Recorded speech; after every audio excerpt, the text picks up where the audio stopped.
I'm I'd sorry. like to call the May meeting to order. At this time, we normally have our public comment session. Seeing as there's no one here from the general public, we'll dispense with item number 2 on our agenda. We'll move on to item number 3, which is the approval of the minutes from our prior meeting. We have all had an opportunity to review those, and at this time, I'll ask for any additions and/or corrections. Hearing none, I will ask for a motion, and I will ask for a second for their approval. Motion. And I'll second. I have a motion and second. All those in favor say aye. Aye. Aye. Any opposed by like sign? Let's move on to item number 4. And I'm not sure, Bob, are you gonna come up? Crystal gonna come up? You tell me who, but we have with us Bob Cross and Crystal Fields. And because of my note, I thought about saying Crystal. Bob Fields and Crystal Cross, but I didn't do Been all it. right. Crystal graduated sir. from Andersonville High School, or excuse me, Anderson County High School, so very familiar.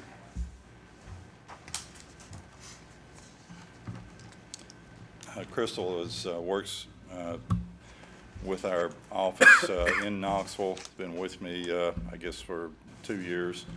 She was on the Knox County Pension Board. Ended up getting her master's or MBA, and wanted to change her employment there. She was overseeing personnel and the janitorial staff at the school system, and so anyway, fortunate to have her join us. She's done a great job. The purpose of the meeting today is to talk a little bit about the pension plan, and just in general, the pension plan is in extraordinarily good shape, just in several ways. I just mentioned a few of those. As required by the state of Tennessee, the utility has adopted a funding policy. It sounds simple, but a lot of states, most states do not require that. And the funding policy simply states, makes an affirmative statement, you will meet the minimum requirements for funding the plan. And there are various other requirements in terms of amortization of actual gains and losses, making amortization of gains and losses on the asset side as well. So again, it outlines and dictates the standards that are to be followed. So the utility under that funding policy has to meet its obligations, and that funding policy has been reviewed and approved by the state of Tennessee. You also have an investment policy statement. The investment policy dictates the investment of fund assets, required to follow that statement, and the utility board has always followed that policy as well. The utility has always contributed the minimum required actuarial, made the minimum required actuarial contribution for a number of years, and that also is an indication of the pension board's commitment to the retirement system. As part of our projections under GASB 67 and 68, we have to make projections over 100 years. I won't be here to see if those come to fruition or not, but the long and short of it is after we make those projections, if the plan is not sustainable, we are required to make an adjustment in the assumptions with respect to the plan and the funding. Those 100-year projections do indicate that the utility and the plan will easily meet all the required funding measurement, or meet all the measurements, and will be sound and financially stable over obviously the extended or expected lifetime of the plan and beyond. You have in front of you a couple of items. One of those, and it's got the Clinton Utilities Board logo, just an indication of performance. We do have an assumed rate of return of 7.5% on a long-term basis. That is reviewed on an annually with the utility to make sure that we're still on track. And you can see that on a 5-year basis, fund performance as of 12/31 was 8.22, compares to other managers of 7.84 and the index of 8.75. Down at the bottom, you can see standard deviation. On a 3-year basis, it's 6.14, category 6.62, index 7.06. So as measured by standard deviation, the fund has less volatility, both on a 3-year and a 5-year basis, than other managers and the index. So we are able to achieve a competitive rate of return, so far meet the actuarial assumption with less risk, again, as that's measured by standard deviation. The other item that you have in front of you, just one page, is a cover sheet. And this is an indication of the funding status of the plan. Shows the principal results of the valuation. This is another indication as to the health of the system. As of July 1/16, the funded ratio, and it's a measurement of assets to accrued liabilities in the plan, is 81%. As of this last year, we'll do another valuation July 1/18. It's 87.25%.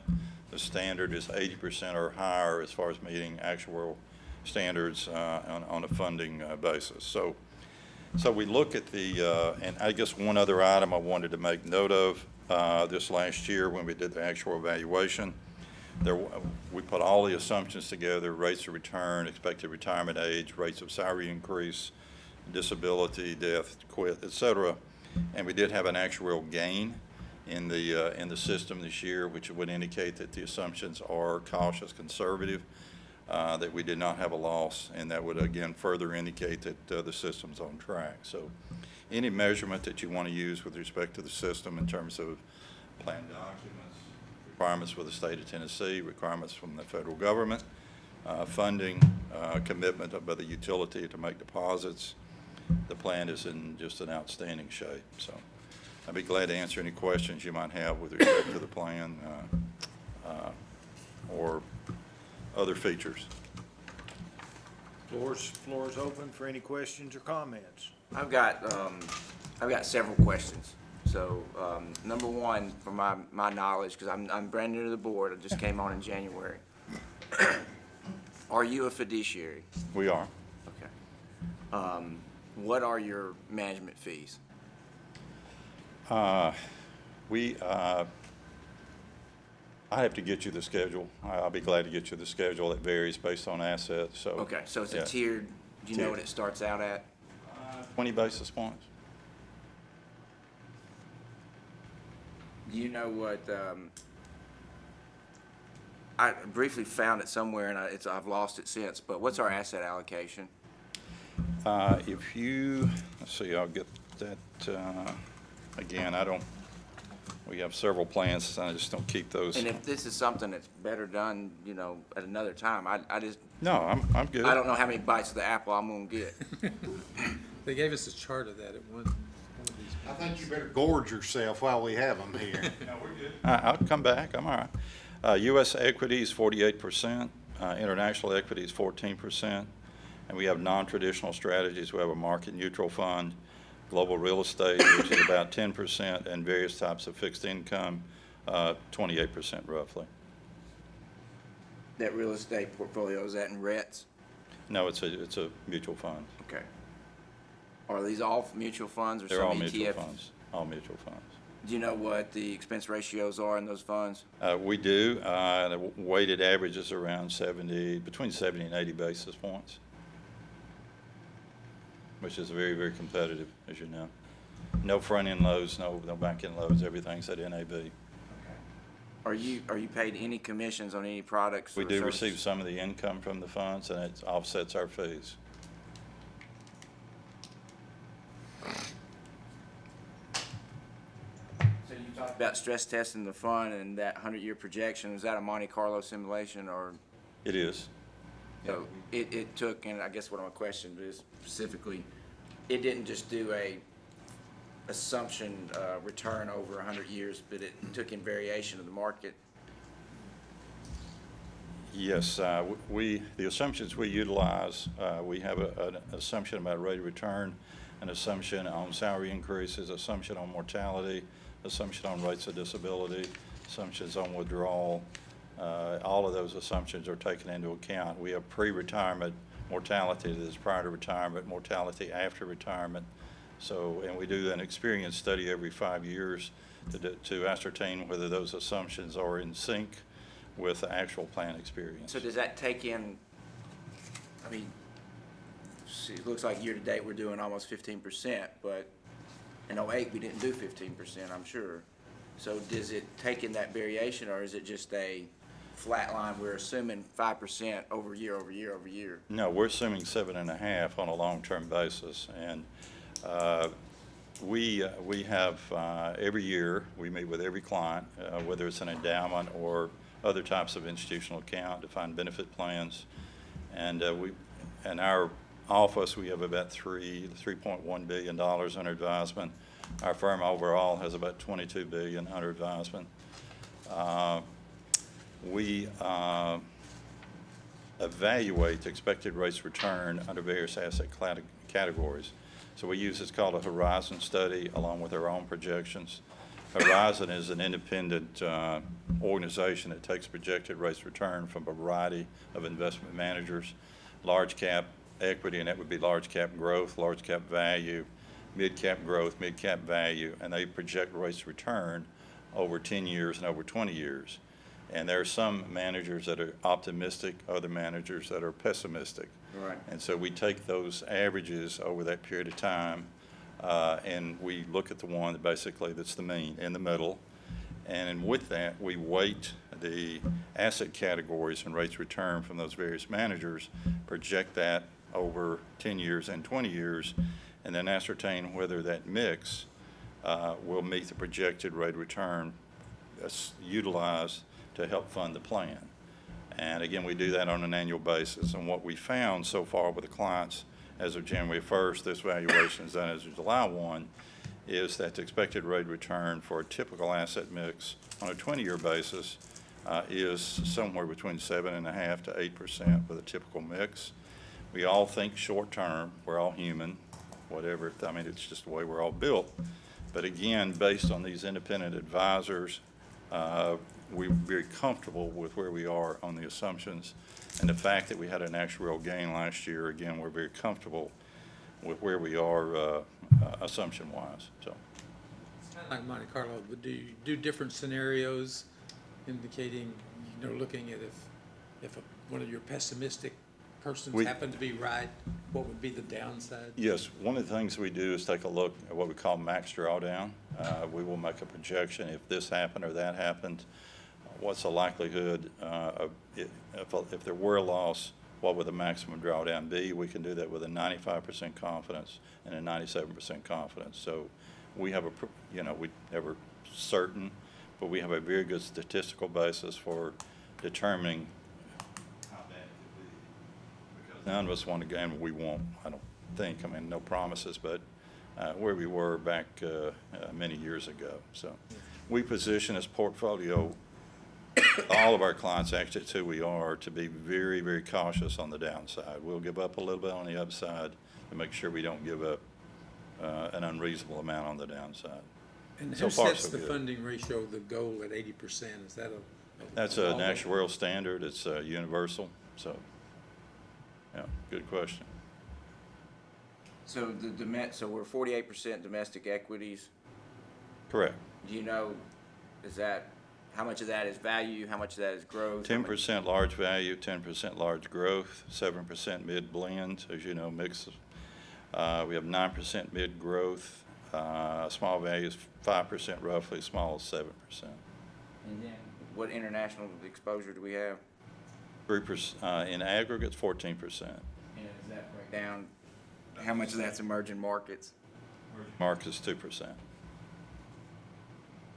How did we come to our sort of growth with income asset allocation? Met with the investment committee and went through the scenarios, the analysis that I discussed earlier. What do we need to do asset-wise in order to get the expected rate of return with a reasonable degree of risk? Do you know what our yield is on our fixed income portfolio? And talking about rate of return or the dividend? Dividend. Well, it's going to vary from fund to fund. You have an average? And I know you weren't ready for, this is trial by ambush, I'm sorry, but. No, again, it's going to vary, as you know.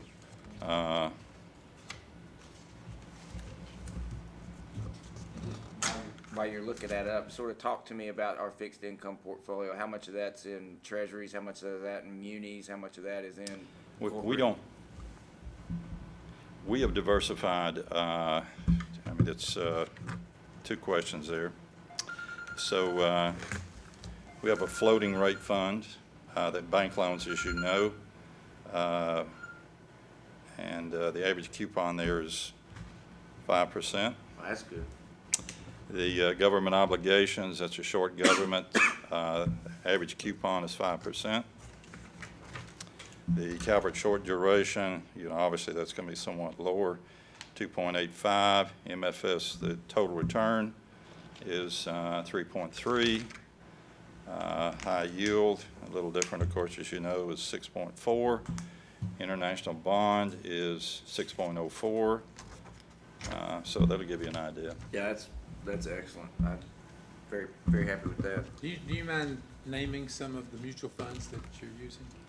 No, sir, no, I don't mind at all. And just the umbrella parent company, you don't have to do the individual. Sure.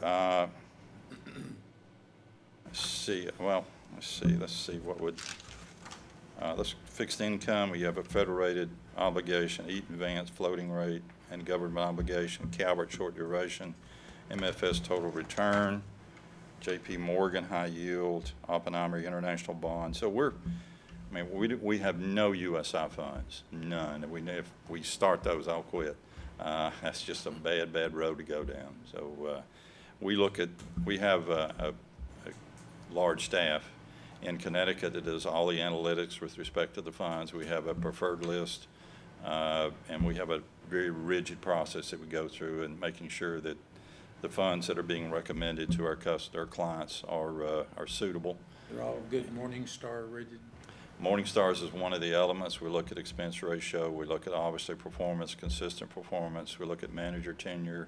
We look at alpha. We look at R squared. There's a lot of other numeric criteria that we evaluate to make sure that, again, we're doing what we're supposed to do.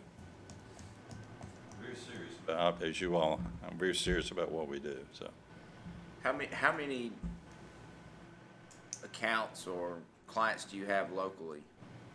Or what's your territory? How does that work? We're very fortunate. I've been blessed. I grew up in Morgan County and went to Atlanta, got a master's degree there in their Actual World program, and then from there God's been incredibly kind to me and my family. We in Knoxville are the central and eastern southwest headquarters for USI Consulting Group, central and south, excuse me. Out of Knoxville, H.D. Hackney's a client. Knox County government, we do all of their retirement work, pension and defined contribution. Carson Newman College, Jewelry Television, Eastern Band of Cherokee Indians. We oversee all of their retirement systems. They have 4 401k plans, 2 defined benefit plans. Harris Casino there. American Football Coaches Association. As far as clients, we have clients. She just got back from Alaska. I wanted to go, but she wouldn't let me. About 6 weeks or so ago. So we have clients all over the country. We focus doing a lot of work with Native American entities at this point in time, and it's proved to be very rewarding in a lot of ways. They're great people.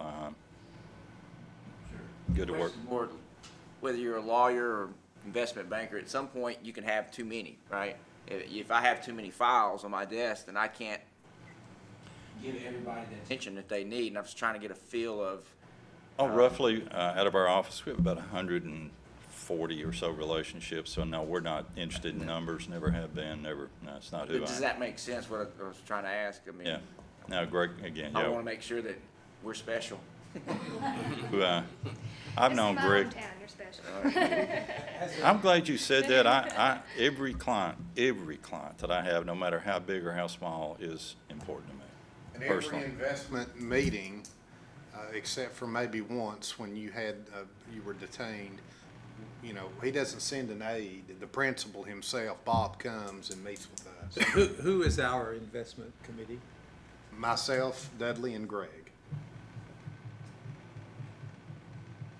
Should a board member have a presence on that committee? Because ultimately, if something catastrophic happened, I'd say it would be our responsibility. And that's not a question we gotta answer tonight, I just, food for thought. You've answered all my questions brilliantly. I appreciate you. Well, and thank you. I really thank you for your time, and it's a lot of questions I had, and thank you. Well, thank you. You made my day. Thank you. Thank you.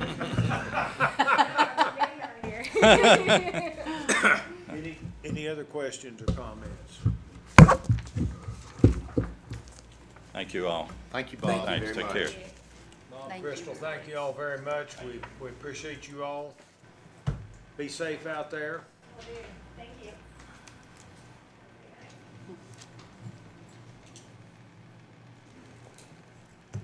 I personally think it was a very, very comprehensive review. Thank you, Zach. You offered a lot of insight. I appreciate it. I mean, he really did answer all that Yeah. to my complete satisfaction. I mean, I'm very, very comfortable and happy with everything he said from my background. Completely checks out with And obviously, sound my reasoning. background and range of expertise nowhere in any way approaches yours, but in many aspects, I do have enough knowledge to know that what he was stating to us was factual, was to the point, and in our best interest. So, Yeah, he was very transparent, and sure was. the 20 basis points, that's super competitive. And you know, there's always going to be what they call hidden fees, expense ratios, 12B1 fees. That's competitive. So we're getting good service here. The returns are great. It's a diversified portfolio. That's a good asset allocation, 60-40. I was gonna say, good, and a good blend there, Yeah, yes. I'm very content.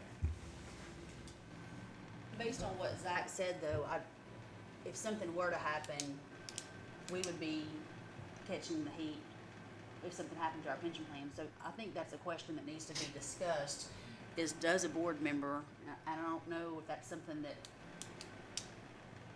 the three of you all need to, as the committee, need to discuss, or if it's some, I don't know how we need to approach that. I think we probably need the general manager's input on Right. that and, I'm not saying we do it tonight, I'm just No, saying. no, I know. It's something that we need to discuss maybe next month at a later date to determine whether or not we need to do that. I was gonna say, unless there is an objection, I would ask that that be added to next month's agenda for discussion and a decision as to whether or not that we would want and need a board member on the pension committee. Okay. Anything else? If not, let's move on to item number 5. That's the approval of the vouchers. We all have had, the opportunity to review those.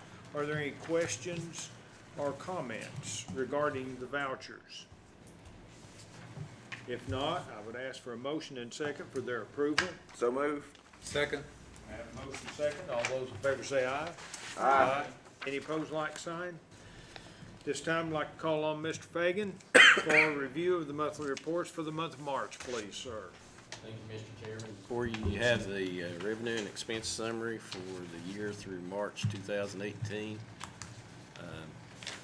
March was a good month for the electric department. We'll go over here and look at this degree day thing here again. And blue is this year, red is last year, and yellow is the 10-year average. So as you can see, this winter, we did really well. February was our warmest month, actually, and then March was a good month. So things, all that helps. Sales helps when you're in our business, and that equated out to $177,000 net income for the electric department for the month of March. Still year to date, because the summer was kind of kind of mild, and really the rates with this fuel cost adjustment held this year. You know, if you look at this other chart on this right here, you know, this is your kilowatt hours going all the way back to 2014, and this rate changes every month, and we track it every month. So, I mean, if you're looking at residential rate right here, and it's 9.45 cents as of May of 2018, and you can see that it's held pretty well, and a lot of that is the fuel cost adjustment that TVA does every month. You know, so that's always helpful when in stabilizing the rates. You'd be surprised what that little few pennies can do to the rates. But sales are a little bit down, but we've saved in power cost, you know, with our virtual power plant that Ernie tells you about every month, and the demands have hit really well for us. So that's good. And our operating and maintenance expenses, $356,000 less than we had anticipated at this point year to date. So add all that up, and we're about 1.1 million ahead of the forecast through March. Now the water department, it didn't have quite as good a month, but we were anticipating a loss. So it just happens this time of year. Sales are not good through these colder months, and we'll never recover for this year for this sales being low back here in the early part of the year. But still yet, Dan's managed to hold the expenses down. The operating expenses are under what we anticipated, and if you add all that together, we're only $7,000 off the forecast for the year. So that's tracking real well. Both departments are in good shape, and I will note this days of cash in the electric department is starting to creep up there, and that was the plan, you know, by borrowing that money and drawing it down instead of using our money that we make every month to pay for these capital projects. We're using that borrowed money, so our days of cash are building up, which was the goal in borrowing that money to begin with. So everything's going as planned. That's what I'm trying to say. And I'll answer any questions if you have any. I don't know that we have, since Mr. Farrar came on the board, mentioned our desired number of days cash. You know, what our ultimate goal is in getting there. So, Zach, I don't know, you may not know that. I don't. And I'm gonna ask Dudley if he wouldn't go on ahead and make that statement at this time. We're about halfway there. Basically, you want to at least have 30 days of cash, you know, so if things go south, that you can pay the bills. And when you get down to these numbers that we're at, we're having to move money around a lot just to pay the power bill every month. That thing gets hefty at times, especially in the winter. If you're coming off a light sales month in September, and then you have a cold October, and now you got to come up with a lot of cash, but it takes a while for that money to flow in from those cold months. So you need to have cash to operate, and that's the whole goal. So we like to be at least 30, you know, 30 to 45 days of cash is a good number. There are several utilities that are way ahead of that, but we're gaining, and that was the goal, and feeling a lot better about it. I think that's the first time I've seen days cash in the double digits. Now, my accounting department said it was because Ernie was on vacation. You know, Okay. Okay. Pile on. But Yeah. that's not the case. Any questions or comments regarding the monthly reports for the month of March? Hearing none, I'll ask for a motion and second for their approval. I make that motion. Second. I have a motion second. All those in favor say aye. Aye. Aye. Any opposed by like sign? Let's move on to item number 7. As is the norm, we usually start with the electric. Ernie, project status report. Thank you, Mr. Chairman. As you see, we have 3 projects that we're tracking for you that are in our capital outlay. We're winding the fiscal year down. We have completed the largest of the three just this last week. In our Briceville job, that will now move to the closing report for Dudley's folks to compile the final numbers. We're about 85% complete with the second phase of our work in the city of Norris. That is going very well, better than expected, to be honest with you. And Mahoney Road, which is a road in Oliver Springs that originates and goes towards Roane County pretty quick. We're working down there and we're ahead of schedule. I anticipate now, at the time I wrote this, 6/18, but after looking at the work, I believe we'll be finished with that here later this month, so we'll be ahead of schedule on that. I'll be happy to answer any questions that you have on the electric department project status. Floor is open. Any questions? Thank you, Mr. Bowles. Mr. Hawkins. Thank you, Mr. Chairman. We've got two projects that we're tracking. If you compare this month with last month, you'll see nothing's really changed. We just received the equipment at the wastewater treatment plant, so that is currently being installed. That'll show up next month as a percent increase. Wastewater collection system improvements, we just got notification yesterday that the equipment will not be on site until the end of July. So not going to see a whole lot of action on that project either. But like I've said before, once the equipment gets here, you'll see those percentages increase rapidly. Right now, we're on budget and basically on schedule. Take any questions? Does the timing of that reimbursement depend on when the equipment gets here or anything? No, it depends on when we incur cost. When we incur cost, we turn around and we actually pay those costs because the city is the one that is holding the grant. So we actually pay that cost and then we invoice for those costs. So the city is not out any money for any length of time at all. So when we incur cost, we turn right around and pay that, whether it be a invoice from a supplier or from a contractor. Will you need to get that in order to meet the technical change in net assets? I'm sorry? In order to not have a loss for the year, will you need to technically book some of that? As long as he's spent the money and done the work, then we can book that as a receivable, and that will do what you're talking about. Even though we haven't got the money in from them, we'll book it as accounts receivable. An asset. I see. Any other questions? Thank you, gentlemen. Let's move on to item number 8, which is a purchase order, and is for the electric department. Mr. Bowles. Mr. Chairman, this is our standard need for transformers for our distribution system as we replace and expand from time to time. We have 3 bidder manufacturers that we solicited bids from. You can go to the middle section there. Oh, I can grab this mouse, can't I? And see that we had 2 really close bids. Well, you could argue the third one is right in the ballpark too.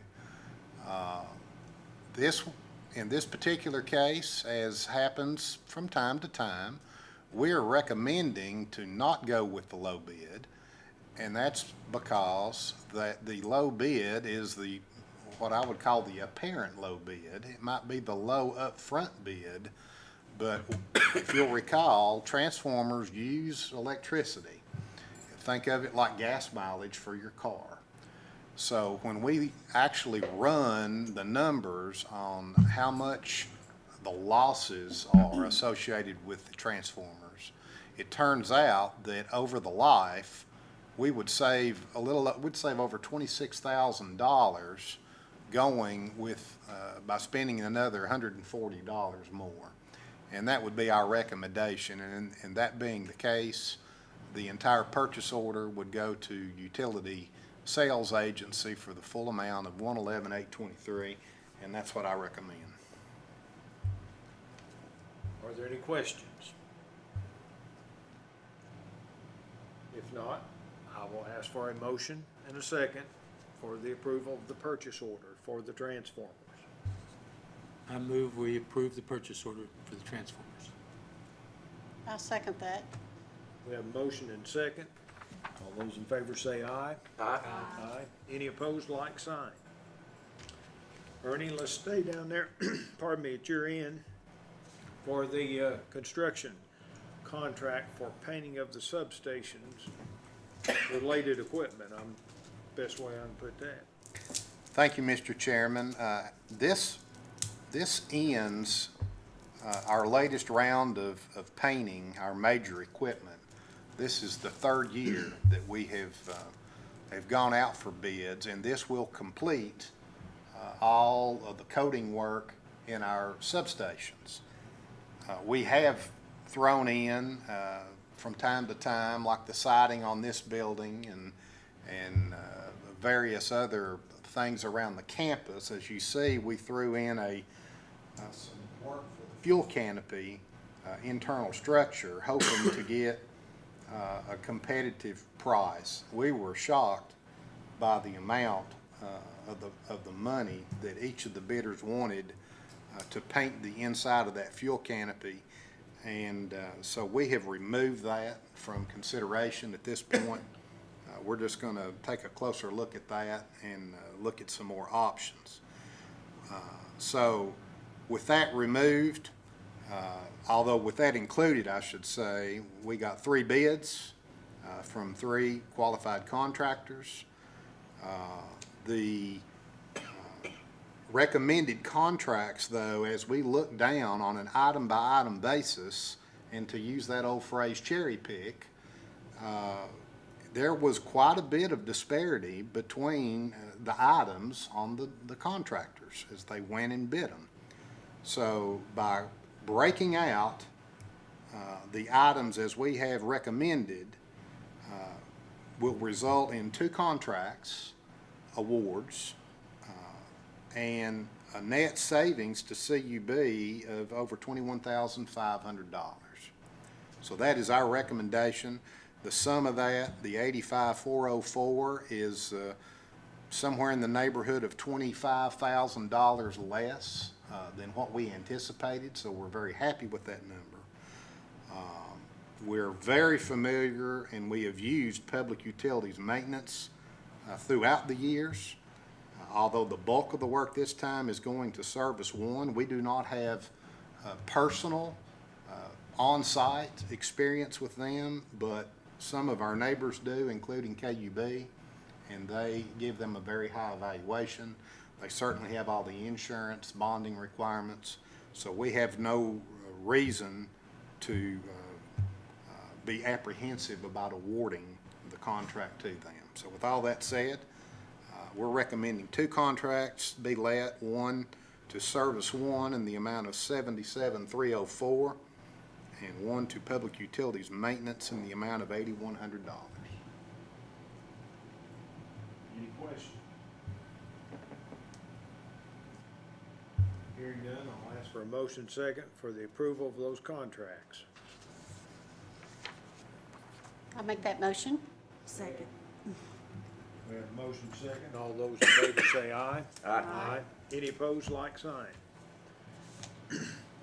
All right, item number 10, we, of course, received some explanation from Mr. Fay, but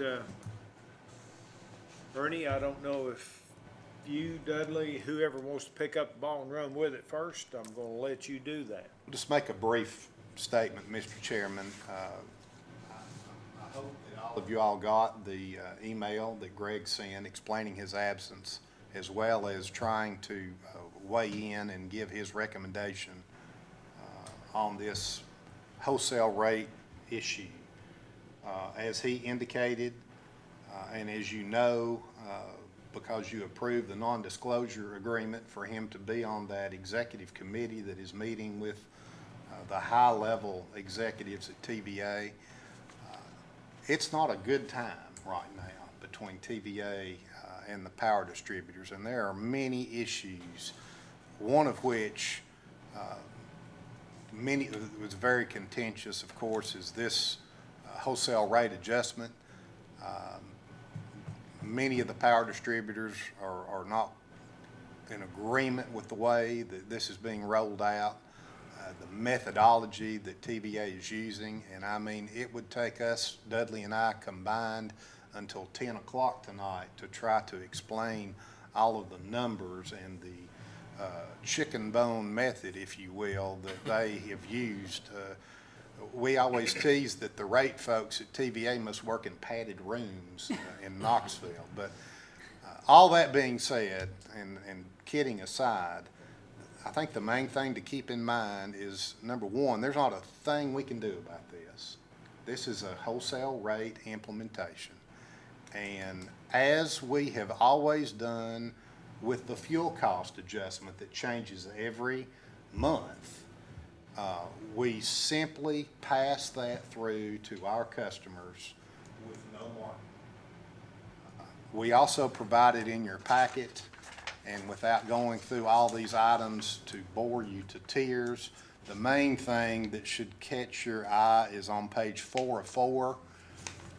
And that says local rate adjustment plans. That means CUB, are you going to raise your rates to your customers? And as you see, no is the answer.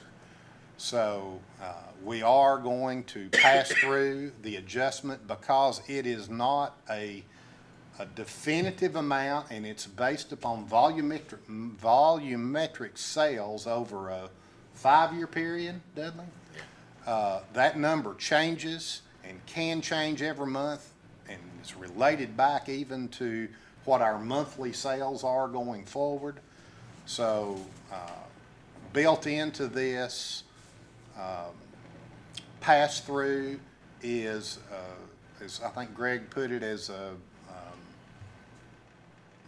what's it called, Dud? I've lost the word. I want to say a cushion, but it's Risk premium. risk premium. Thank you for that good financial word. So that's not even a guarantee that we will be made whole, but it is certainly a good step forward. It's our best guess, and in your staff's opinion, it is our best option. You know, with that being said, Dudley and I will be happy to answer or attempt to answer questions about this, but to drive home the point, there's no rate increase here. This is a pass-through of a wholesale rate adjustment. Explain the considerations, or what the consideration is on the implementation date, whether it's in 2018 or 2019? As I understand it, and Dud, jump in if you would like, the biggest consideration is that at this point in time, there's two things. Number one, TVA has not affirmed that they are willing to allow the distributors the flexibility that we currently have in the risk premium. So we get more, there is more of a risk assumption if we defer until October of 2019.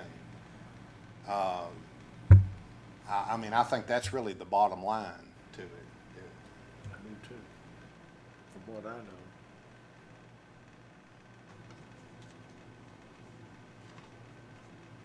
Is this something we see on an annual basis? Is there something that comes up This is every brand year? new, and you know, I should point this out too, Vicki.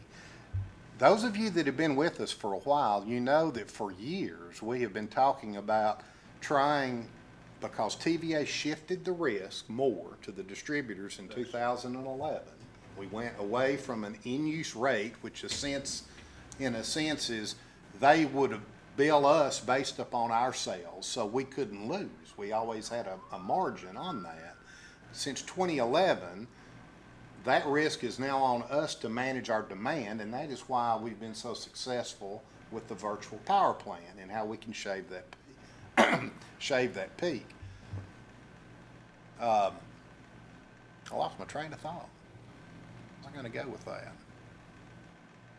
Oh, this is a reflection of TVA doing the same thing.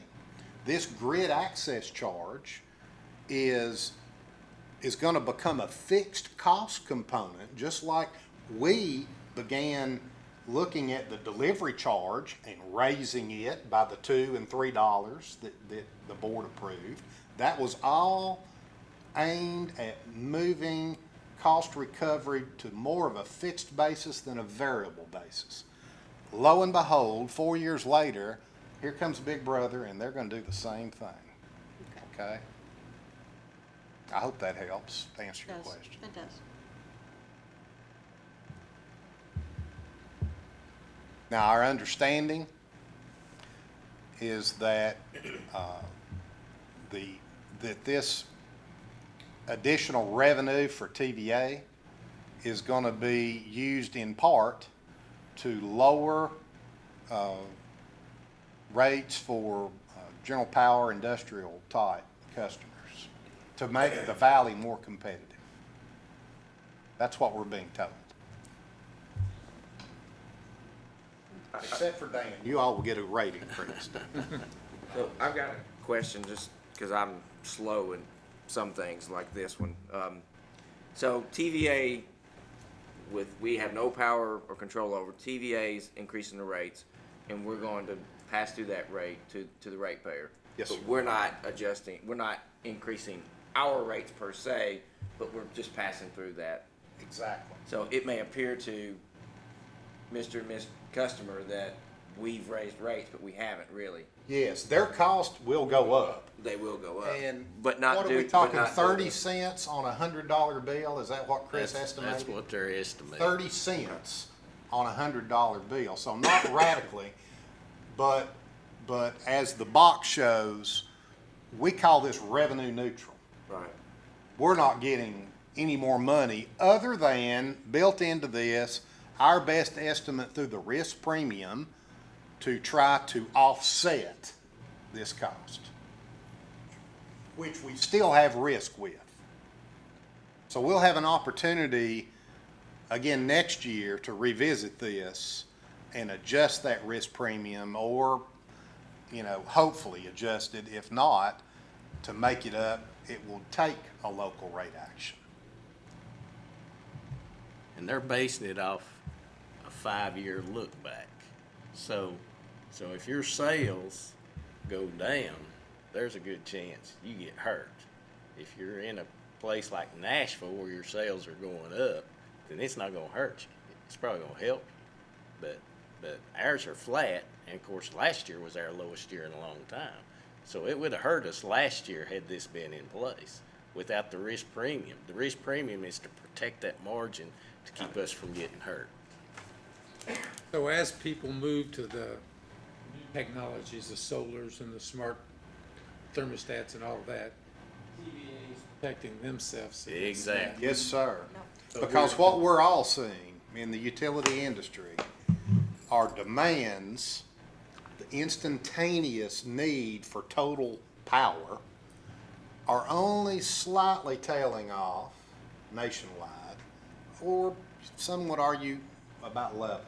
But the sales that back that up, which we call load factor, if we had a 100% load factor, we would sell all the energy all the time from the power we generate. Simplicity. If we had a 10% load factor, we're really only selling 10% of the energy that we could have sold based upon the amount of facilities and generation and demand that we had to meet. So obviously, the more you can raise that bar, the more economical that your operation becomes. Unfortunately, to Charles's point, the energy efficiency, the distributed resources, in particular the solar, all go to offset this and lower that volume, and it's more costly. So, just like to move our emphasis more to a fixed cost, TVA's doing the same in order to hedge that.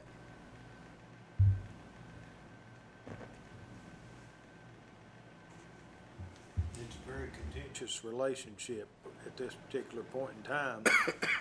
The most that I've ever seen. And me too, in the time period that I've been on the board. Well, TVA is probably nervous about potential sale of TVA assets also. You know, you would think so.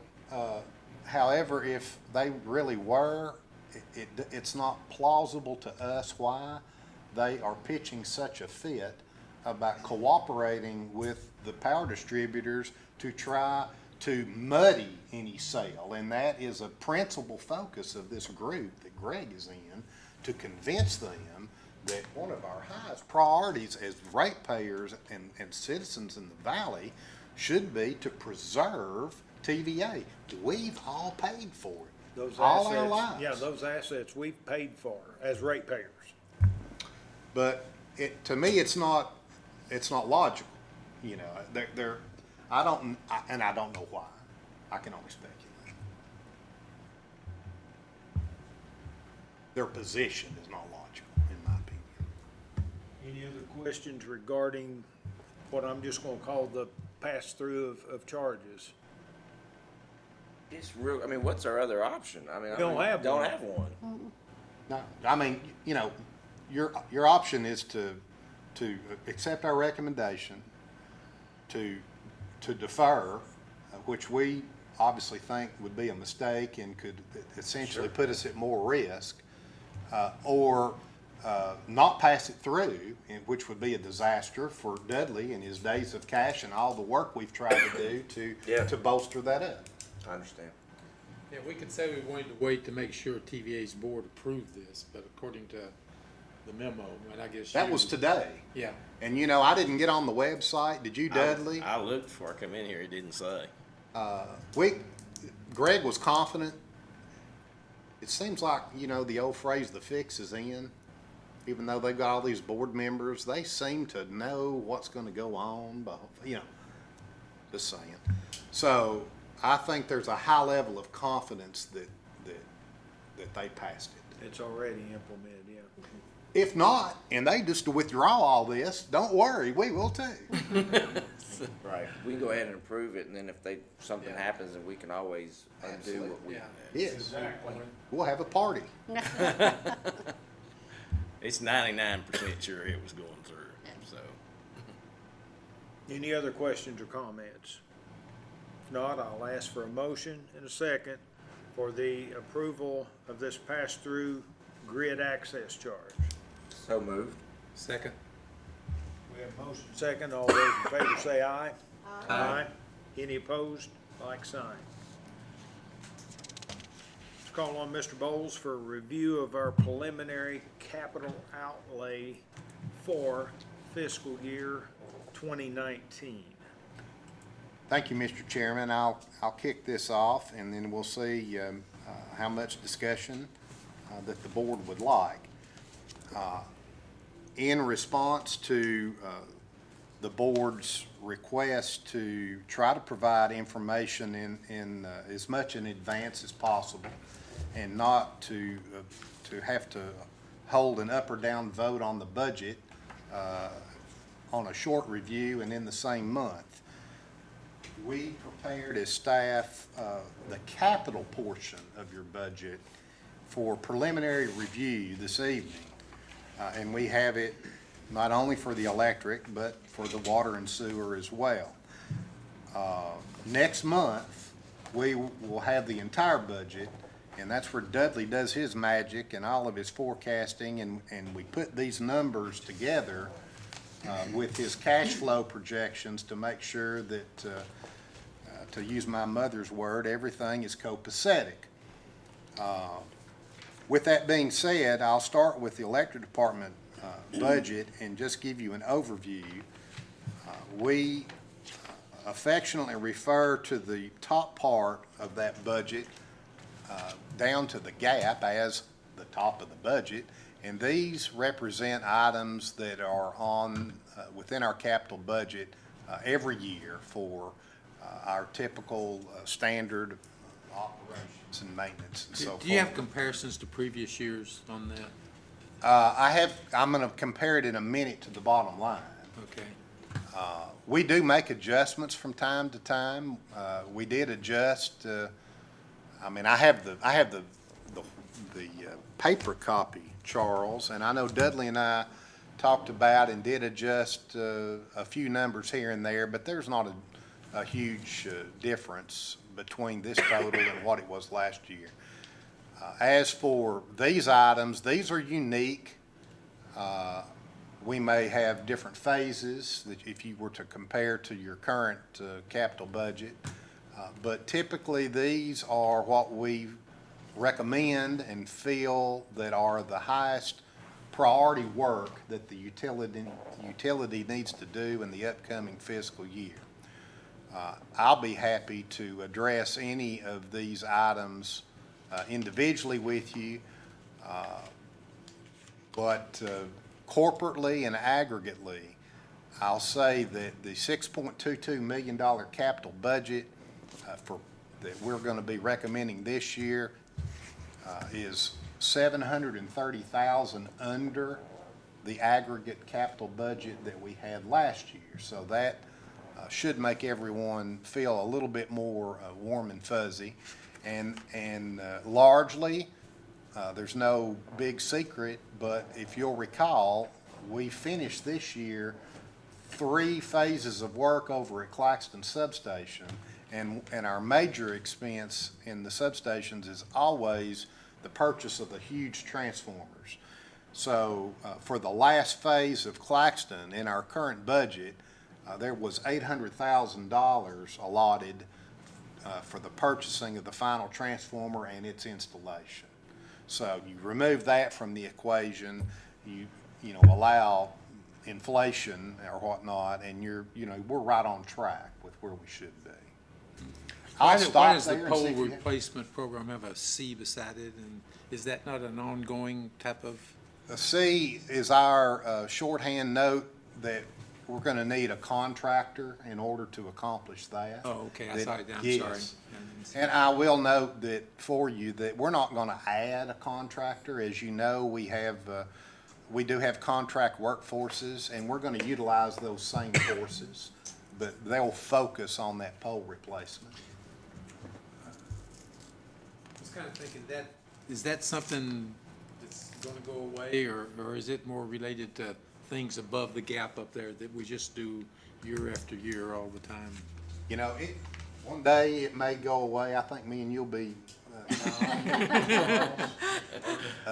but Greg will still be here. But me and you, no, we are moving more and more to what we call alternative type poles, the ductile iron, the steel, and obviously we don't have to replace those. They don't have the same. They have much more longevity than the God's pole, the wood pole.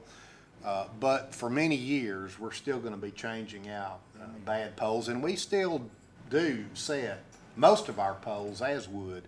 The treatments are superior in the wood to where they were 30 years ago even. So we feel that the wood that we're setting today should give us over 30 years of life in the ground.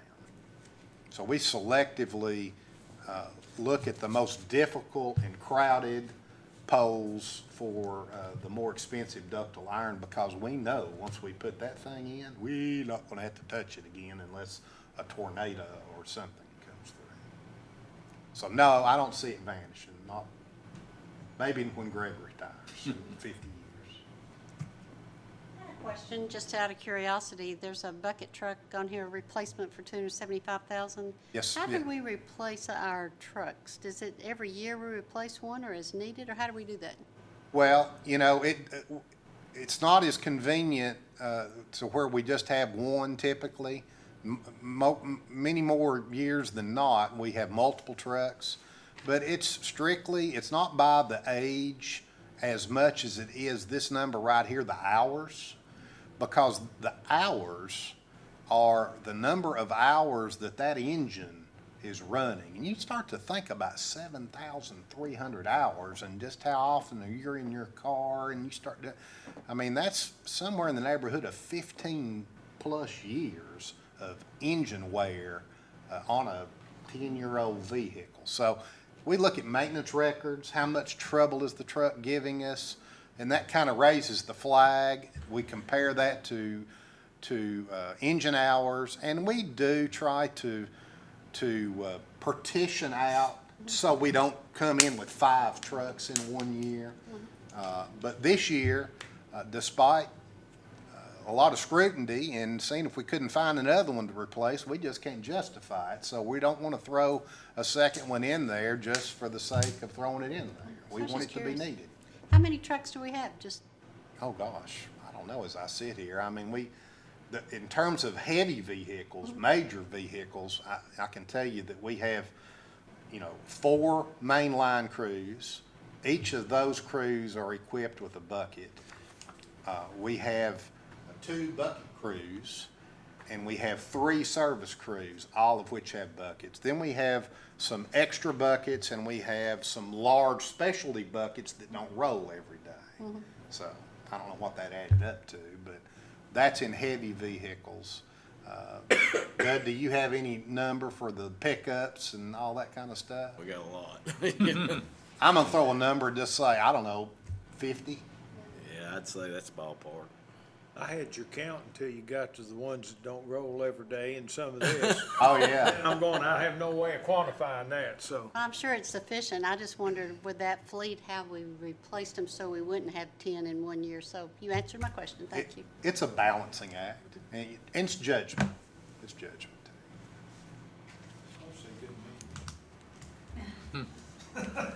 Our Just kidding. mechanics do a good job keeping those vehicles They certainly do. and running. They really do. And that's why when we put these out there on Gov deals, we get a good price for them because people know that these, They've been taken even though care they of. may have a lot of miles on them, they've been pretty well taken care of, so. Door might fall off. It'll run. You know, That engine's good.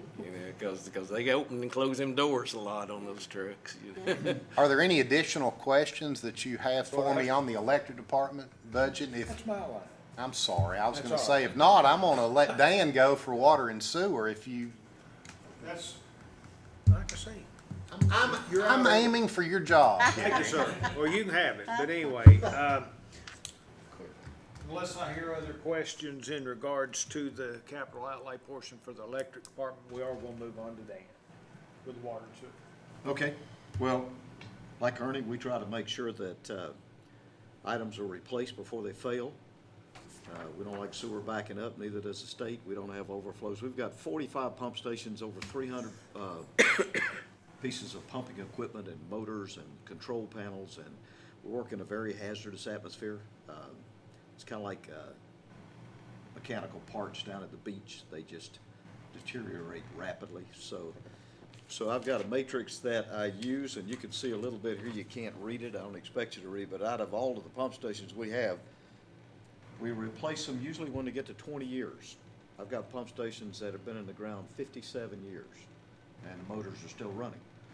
And this might surprise you, but I've changed motors out that are younger than that, and the new motors don't last as long. So I keep the old ones running when I can. If I've got a pump station that is on, runs 2 hours a day, and the pump fails, we got 2 pumps, at least 2 pumps in every station. I'll pull one pump, the other one's gonna be fine while I'm getting the first pump repaired.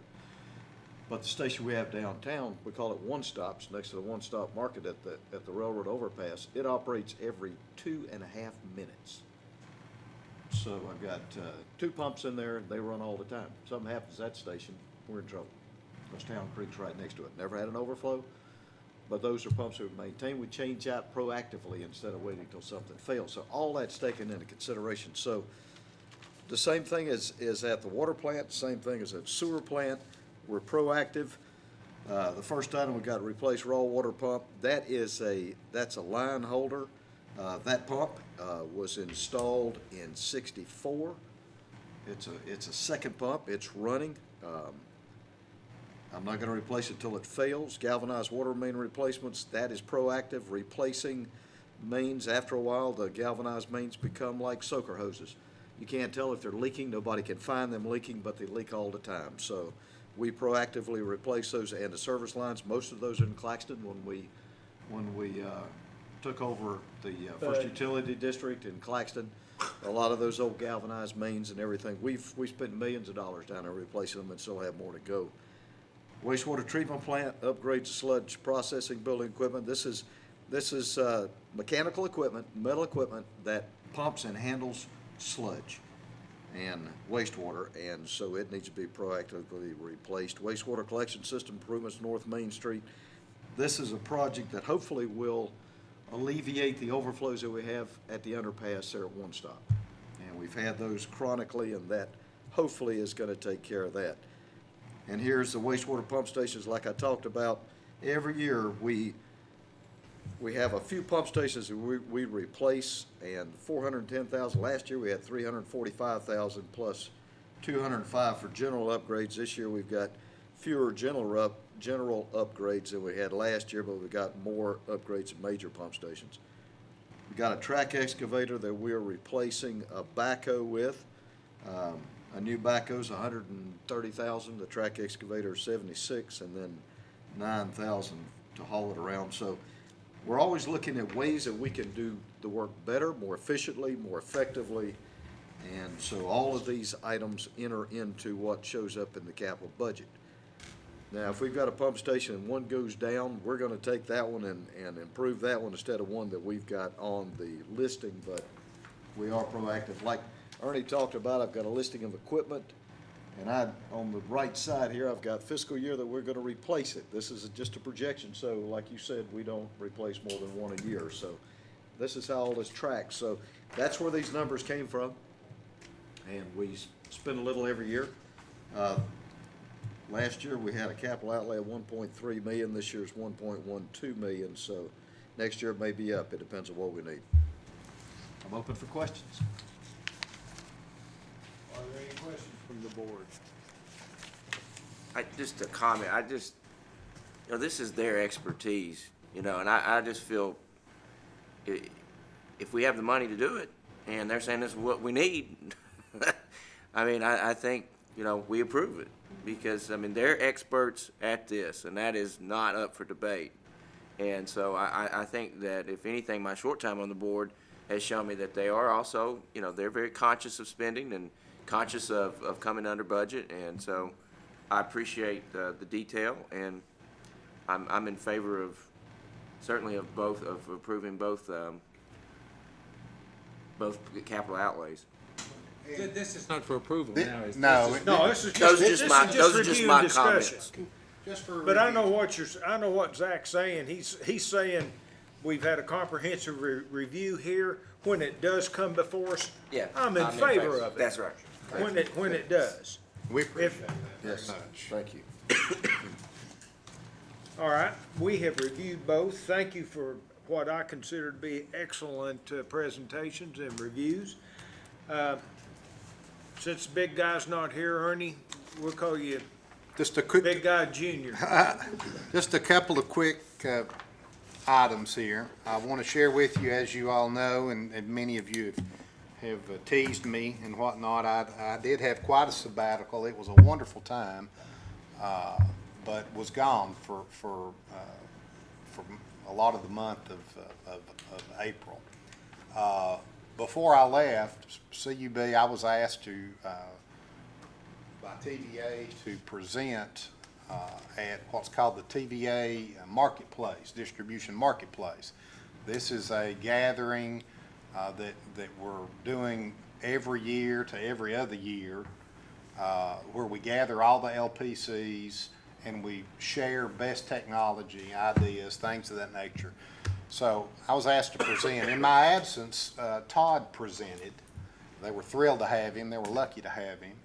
And it was well attended by the LPC community. We have, as you know, over 150 LPCs of TVA. I've received numerous positive feedback. Obviously, he presented on our FLISR scheme. There is nobody in the valley that is doing what we're doing, as I shared with you, and I have shared with you several times. We've had numerous questions, and even had the opportunity to recently lead a utility through our operations and share those best practices. So I want to thank Todd publicly for stepping up there and let you know, as Greg pointed out a few months ago, when folks go above and beyond, it deserves recognition. And he did an excellent job, and he represented CUB very well. On a second note and similar note, as most of you know, CUB has been a member of the Treeline USA, as a Treeline USA utility with the National Arbor Day Foundation now for 16 consecutive years. We're very proud of that. We worked very hard to get there. And as you know, Greg McAnally, we call him affectionately Little Greg, is our certified arborist here on staff. He coordinates our right-of-way program, which I'm very proud of. We have a very unique right-of-way program that is highly touted and revered across the valley. About a little over 2 years ago, the city of Clinton decided that they would like to become a Tree City USA. And as you know, Norris that we have, who we celebrate Arbor Day with, is the first Tree City USA in the United States. Clinton, it takes a 2-year process. The first year you have to kind of learn your oats and demonstrate that you're serious and all that. In order to help the city of Clinton, they asked for a representative, and we gave them the best representative that we have in Greg McAnally to help sit on their committee and guide them. And with his contacts with the Forestry Service and with the National Arbor Day Foundation, congratulations to the city of Clinton. On May the 2nd, they celebrated their very first Arbor Day. And in recognition of Greg's service on that board and his achievements to help the city achieve that award, the mayor presented him with that certificate. So I wanted to publicly thank Greg McAnally and acknowledge him for the fine professional work that he does and the way he represents CUB. Third and finally is June, as we mentioned before. Next month will be the full budget presentation. My sense is that the capital outlay was very well received. Assuming that we get no feedback to the contrary, that's how we'll work to proceed in future years as well, so you don't have to digest the whole book in one setting. And Mr. Chairman, that's all I have. Thank you. Ernie, you might want to mention Carlos. Carlos Crawford, our chief, thank you, Dudley. A friend, a dear friend, Carlos Crawford, 34 years of service to CUB, retired in just last Friday. Yeah. We had a reception for him. It was very moving. He is very appreciative of everything that CUB has done for him, and I can tell you that he, as I shared with the company, he is a valuable, and has been for many years, a valuable cog in our machine that we're going to miss dearly. So best luck to Carlos in his retirement. I guess, do you have anything else, Dudley? Is there anything? Good. I'll just start down that end, Zach. Nothing. CP? Nothing. Good. Nothing to add. No, good meeting. We're adjourned then.